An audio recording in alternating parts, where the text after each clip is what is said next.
Bom dia, meus amores, meninas e meninos, tudo bem com vocês? Eu espero que sim, meu nome é Fabiana e eu vivo na Noruega.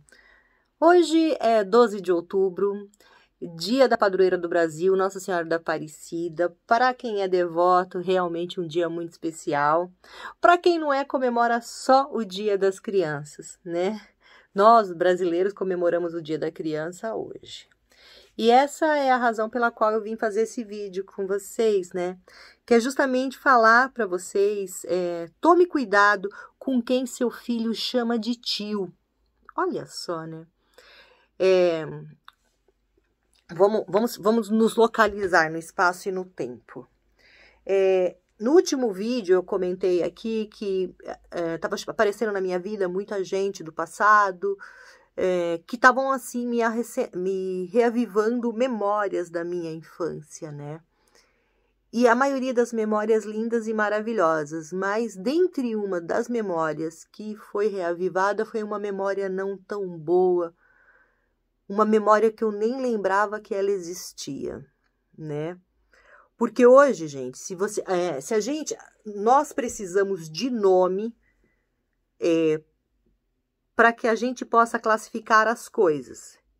Então, se a gente pensar no nome o termo pedofilia deve estar aqui no nosso vocabulário, vamos colocar assim, há uns 15 anos, mais ou menos 15, 20 anos. Mas se a gente pensar em 40 anos atrás, qual era o termo que se dava à pedofilia? Não havia. Não, talvez o homem do saco? Ou qualquer coisa assim. O fato é, não havendo um termo, é como se não houvesse o abuso. A mesma coisa acontecia com o bullying, né? Você perguntar para mim, Fabiana, você sofreu bullying? Eu estava conversando com uma amiga sobre isso. Puta merda, como eu sofri bullying? Mas hoje, porque tem a palavra bullying, então eu posso dizer que eu sofri bullying, né? Mas demorou quantos anos para eu entender que eu havia sofrido bullying? Eu vim descobrir isso tem 10 anos, nem isso. que eu era vítima de bullying todos os dias da minha vida durante meu período escolar. Então, o mesmo acontecia, não, claro que na mesma proporção, mas com relação à questão da pedofilia. E eu vejo, assim, muitos alertas, eu mesma alertei todos os meus 3 filhos sobre essa questão. Toma cuidado com quem você conversa, toma cuidado com isso, com aquilo, não faz isso, não faz aquilo, não aceita doce de estranhos, né? Essa coisa toda que a gente explica para os nossos filhos. Mas, voltando às minhas memórias, o problema não era o estranho, não era o homem com cara de mal que morava no fim da rua. Não são esses os abusadores, não eram esses os meus abusadores. Nunca fui estuprada, não posso dizer isso porque eu estaria sendo leviana, né? Mas sim, eu sofri vários tipos de abusos. E não era pelo homem do saco, nem pelo homem do final da rua, nem pelo aquele homem barbudo que tinha cara de mal, não. Eram pelos tios queridos, não tios de sangue, mas aqueles tios, aqueles amigos das crianças, sabe? Então a gente costuma falar para o nosso filho, olha, toma cuidado, não aceita doce de estranho. Filho não tem que aceitar doce de conhecido, sabe? O problema é que quando a criança, ela começa... Eu tiro por mim. Quando eu era criança, havia uma pessoa que todos os dias ela me entregava... Morava no mesmo quintal, meu pai tinha algumas casas de aluguel, né? E uma dessas pessoas morava no nosso quintal. E essa pessoa trabalhava numa churrascaria famosa da época. E todos os dias ele trazia para mim um pedaço de mussarela. E eu adorava mussarela.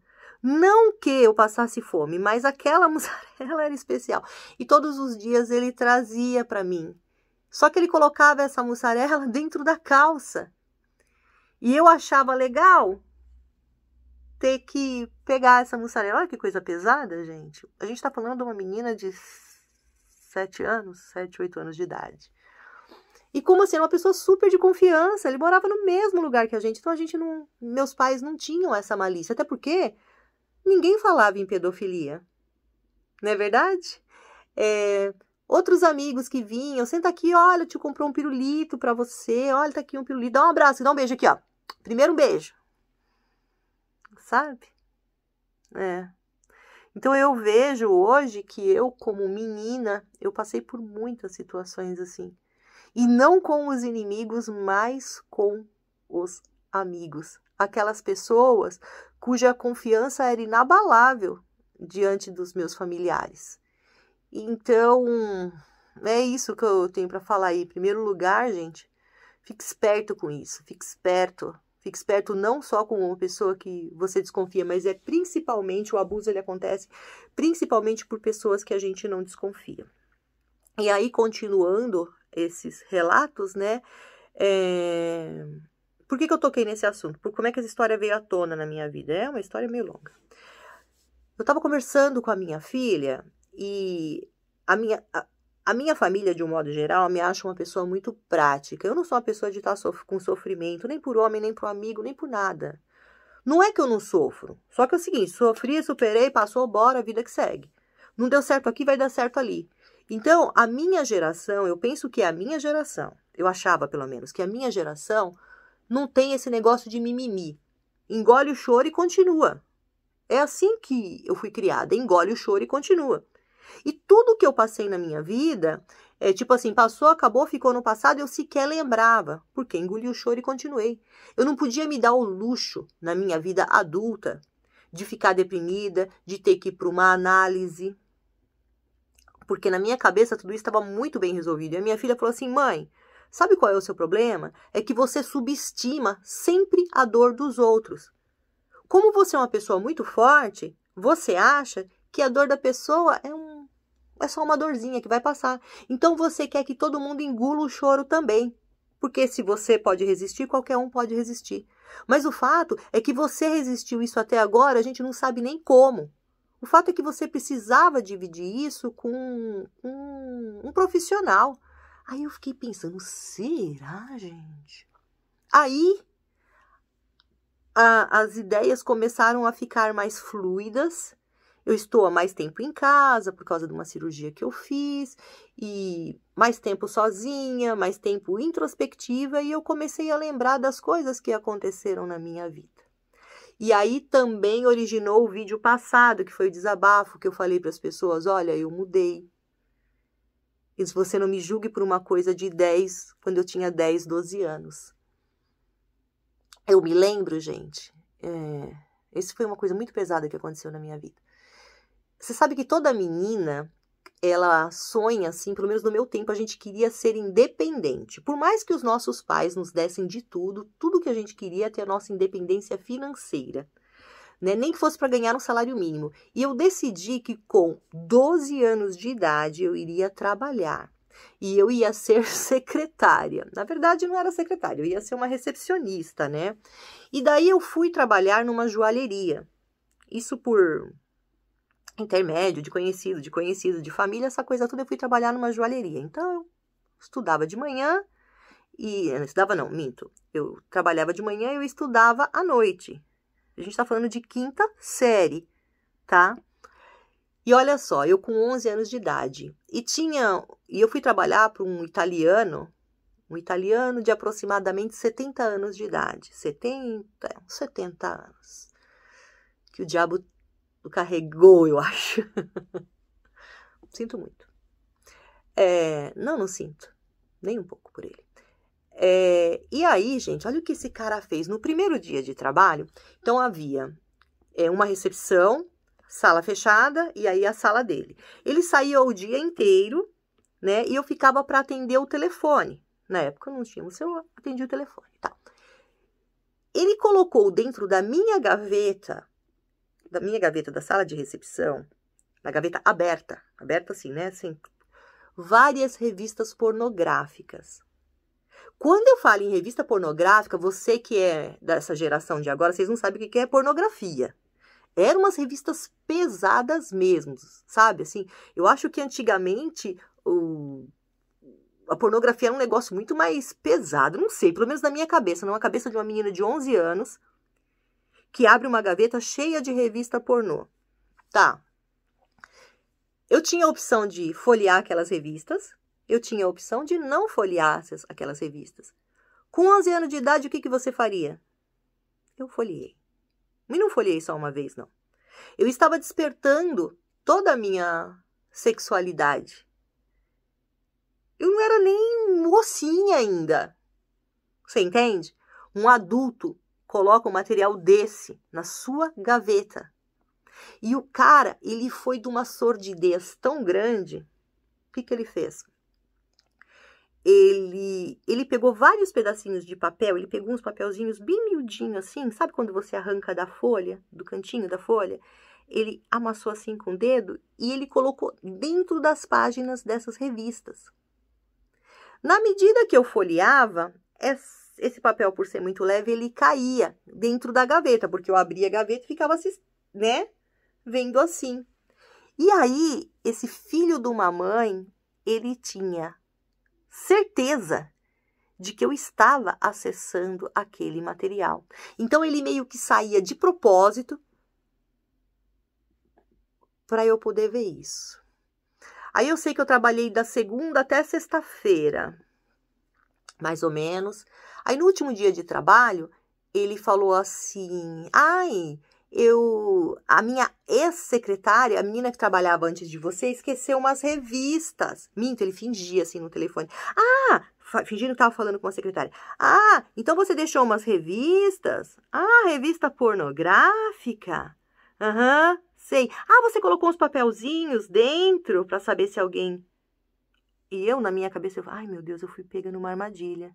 Porque eu nunca imaginei que alguém saberia que eu estava vendo aquelas revistas, né? A gente está falando de um homem de 70 anos, mais ou menos. Hoje, pelo menos na minha cabeça, 70, mas pode ser que ele tivesse 50. Porque quando você é criança, todo adulto é velho, né? Todo adulto parece pré-histórico. Mas na minha cabeça, se eu lembrar isso, era isso. Bom... E ele fez isso, aí ele olhou pra minha cara e falou assim, você viu as revistas? O meu primeiro impulso foi falar não. Aí ele falou assim, mas ela tá falando aqui. Vamos lá ver se tem papelzinho. Na hora que ele abriu a gaveta, tava cheio de papelzinho, assim, que tinha caído da revista. Sim, aí ele falava pra ela, tá cheio de papelzinho aqui, sim, fingindo. Aí eu comecei a chorar na hora, porque eu sabia que eu tinha feito algo de errado. E esse homem, ele começou a me chantagear. Ou você deixa eu passar a mão aqui, ou então eu vou falar para os seus pais.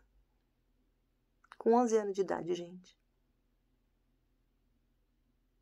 Aí quando eu digo para vocês que a gente muda, eu tô esclarecendo um pouquinho mais essa história, porque eu acho que isso serve de alerta para todo mundo aí. Eu tinha uma amiguinha minha, que eu sempre levava ela para trabalhar comigo, porque ele deixava eu levar as minhas amiguinhas, porque ele era um abusador. E eu achava legal levar as minhas amigas, pelo menos eu tinha com quem bater papo. E esse homem, ele estava tentando abusar de mim sexualmente. Ele não colocou uma faca em mim, mas ele me fazia aquele terror psicológico que ele ia contar para todo mundo, que ele sabia que eu estava vendo aquele tipo de material. E essa minha amiguinha que estava lá, ela sendo, acho que 1 ano mais nova que eu, 1 ou 2 anos mais nova que eu, ela olhou pelo buraquinho da fechadura e ela viu esse velho passando a mão em mim. E aquilo passou o tempo e a gente já com 18, 20 anos, ela olhava pra mim, toda vez que me encontrava, ela falava aquele famoso, fulano, hein, safadinha, desde pequenininha você era safada. Foi nisso que eu me referi quando eu disse eu mudei. Não, eu não era safada, gente. Hoje eu posso ser acusada de qualquer coisa. Faço, assumo. Olhando no olho, tô aqui falando com você.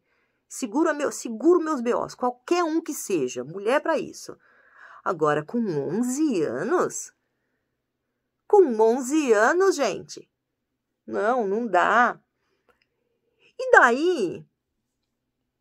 Eu sei que essa situação, ela durou por muito tempo. Ela durou mais ou menos uns 2 anos.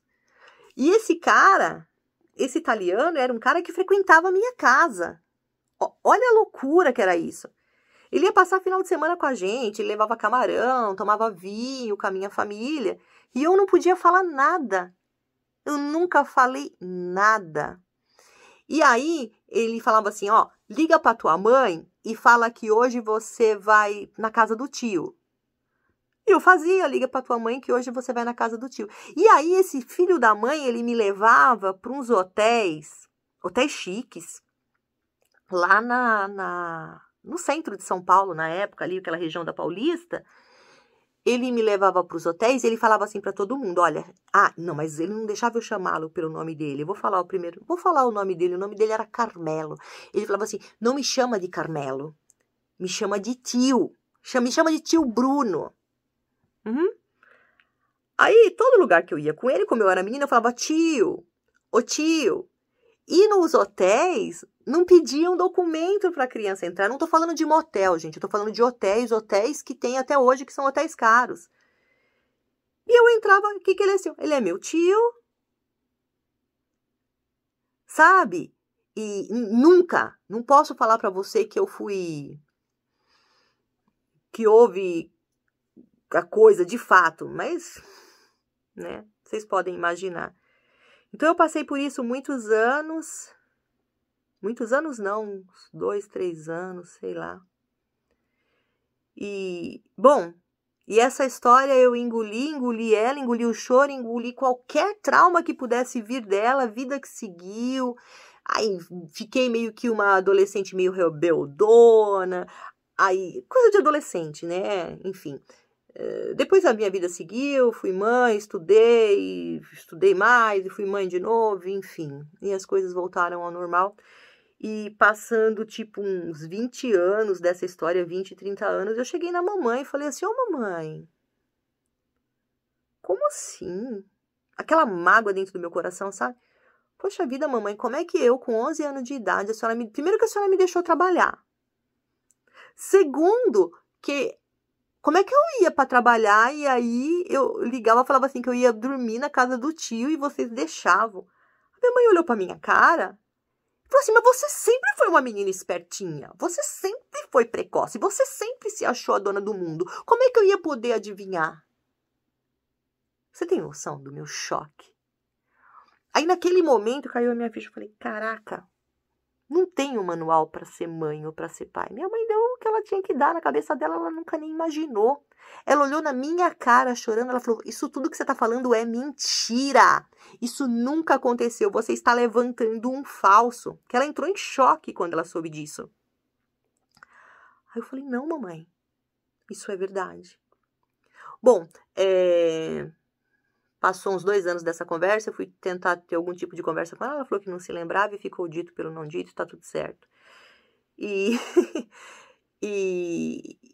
e a questão aí, voltando agora, conversando com as minhas amigas, não foi só eu. Várias das minhas amigas passaram não com esse filho da mãe, desse Bruno, mas com outros Brunos da vida, com os amigos do pai, que normalmente muitos dos pais das minhas amigas eram alcoólatras, que levavam os filhos nos botecos e as crianças sentadas no colo daqueles alcoólatras. Então, conversando com as minhas amigas, com muitas pessoas, porque eu sou uma pessoa que eu tenho muitas amizades, e muitas delas me relataram situações semelhantes. E o interessante é que a lágrima vertia aos olhos delas e elas nem sabiam. Ela falou, Fabiana, mas se você não me falasse, eu nem sabia que tinha acontecido isso comigo. Pois é, menina, e eu que fiquei numa situação de abuso, sendo chantageada por quase 3 anos. E eu também, eu vim resolver essa história com a minha mãe. Eu já estava aqui na Noruega, sim.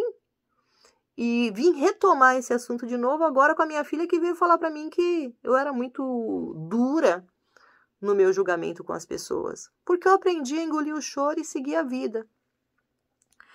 Então, como é Dia das Crianças, eu quero dar um conselho para você. Conselho não. Se você já passou por isso, procura na sua memória, sabe? E procura passar para o seu filho, para sua neta, para a criança que você vê por aí. que esses caras, eles estão à solta. E agora eles estão na internet.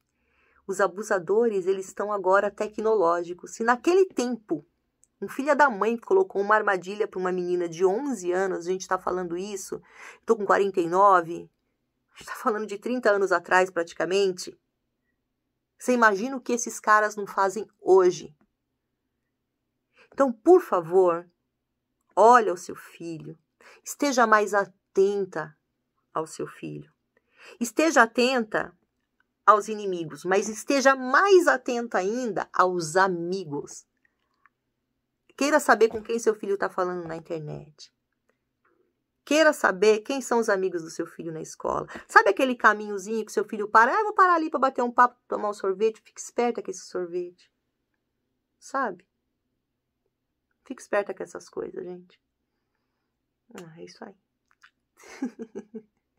Então tá, meus amores, eu queria trazer esse vídeo aí pra vocês, porque é Dia das Crianças, e eu achei que era importante trazer isso pra vocês. Não tem problema nenhum engolir o choro, quem sabe um dia eu faço uma terapia, talvez eu precise mesmo, gente, é sério. Agora eu tô pensando bem, talvez eu precise, porque realmente é uma história que não... Tá, engolir o choro, tá aí. Talvez o choro esteja em algum lugarzinho aqui no meu coração que eu não sei qual que é, né? Então tá, ó, você gostou do meu vídeo? Você gosta do meu conteúdo? Deixa um like, se inscreve aí, tá bom? Que você me ajuda. Esse é um canal assim, ó, sem filtro, que a gente fala do que a gente quer, na hora que quer, tá bom? Um beijo pra vocês, fiquem com Deus, feliz Dia das Crianças, feliz Dia de Nossa Senhora Aparecida, e é isso aí, tchau!